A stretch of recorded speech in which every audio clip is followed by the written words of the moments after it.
يضطر الإنسان إلى بقاء حياته وهو جائع جوعا شديدا ولا يزيد إلا هذه الأشياء من الميتة والدم ولحم الخنزير والموقوذة والمتردية والنتيحة، فيجوز له أن يتناول من هذه الأشياء حسب ما يحتاج الإنسان إلى بقاء حياته وروحه في هذه الدنيا.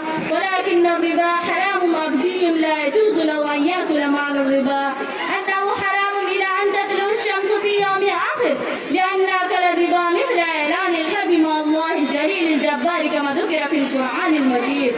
وإن لم تفعلوا فاعلنوا بحرب من الله ورسوله أيها العباد، إن الله قادر على كل شيء. خلق الأشياء كلها، خلق الجبال الراسيات والأشجار الغناء والسماوات والأرضين، فكيف يستطيع أحد أن يأذن بحرب من الله ورسوله من الله جليل القهار الذي خلق هذه الأشياء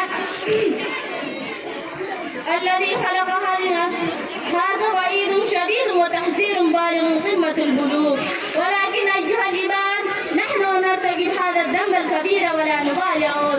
نحن نأكل الربا بدون خوف ورحب، مع أن النبي المخفف صلى الله عليه وسلم قال: لعن الله واكل الربا وموكله وشاهده وكاتبه. إن الله تعالى يلعن من يأكل أموال الربا ويتم هذه الأموال، ومن يهدم في أمكنة الربا، ومن يكتب ويسجل الربا. في هذه الأيام ذنوب أكل الربا قاعدة في المجتمع الإنسان ملان بهذه الذنوب. المسلمون قوموا على رؤوس الأشهاد وأعلنوا حرمة الربا وبينوا القول الفصل وبين الحق والباطل.